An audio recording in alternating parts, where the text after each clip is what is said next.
In this lecture, we are going to show that under certain conditions, a simple pendulum performs linear SHM, and also we are going to obtain an expression for time period of simple pendulum. Before that, let us see what is meaning of ideal simple pendulum and practical simple pendulum. तो simple pendulum बोलेंगे तो of course you can imagine this figure. This is rigid support. From this rigid support, a heavy metal sphere is suspended. But what is exactly ideal simple pendulum? So its definition is an ideal simple pendulum is defined as a heavy particle suspended by a weightless, inextensible and perfectly flexible string from a perfectly rigid support. But in practice all these conditions are not satisfied. कि हम लोग को ऐसे मिलेगा ही नहीं कि Bob weightless रहेगा, string inextensible रहेगी या रिजिड सपोर्ट परफेक्टली रिजिड रहेगा. So let us see what is meaning of practical simple pendulum जो यूजुअली हम लोग यूज करते हैं. A practical simple pendulum is a small heavy sphere suspended by a light and inextensible string from a rigid support. This heavy sphere, small heavy sphere is called as bob. Next, length of simple pendulum. The distance between the point of suspension and the center of gravity of the bob is called the length of simple pendulum. So this is point of suspension from the rigid support and this is center of gravity of the bob. This heavy metal sphere is bob. It is called as bob. So from this point to this point, जो भी length रहेगा that is called length of simple pendulum and it is denoted by capital L. Now let us prove that motion of a simple pendulum is linear SHM for very small amplitudes. Now let small m be the mass of this bob and L is the length of simple pendulum. Now this is equilibrium position of simple pendulum when the center of gravity of this bob is exactly vertically below the point of suspension. So at that time the resultant forces acting on the bob are zero. So this is said to be its equilibrium position or mean position.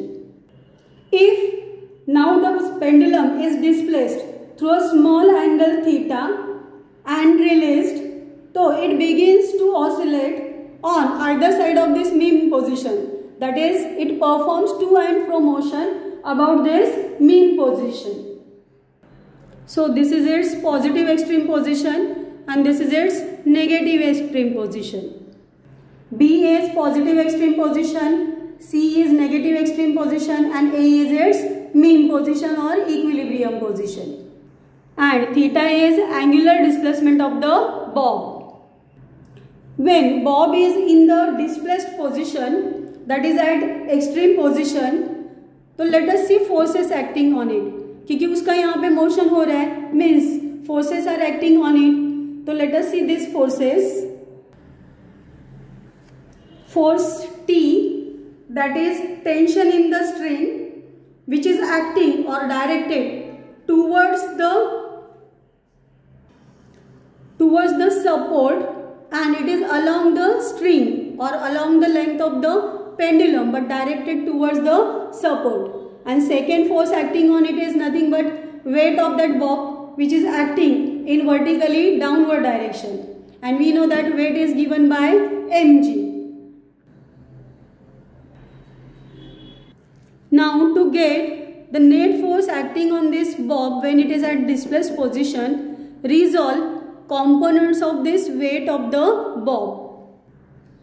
Now resolving this weight that is mg into two components. Here we can see ये जो mg force है which is acting vertically downward, it is resolved into two components. Now since these two are parallel lines, so this angle we get theta. So this component is mg cos theta and this perpendicular component to the length of string is mg sin theta. So it is resolved into these two components. mg cos theta It is along the length of the string but directed away from point of suspension. And second one is mg sin theta, which is perpendicular to the length of string at this point, which is directed towards the mean position of the SHM. अभी SHM prove नहीं हुआ है, but towards the mean position of this bob.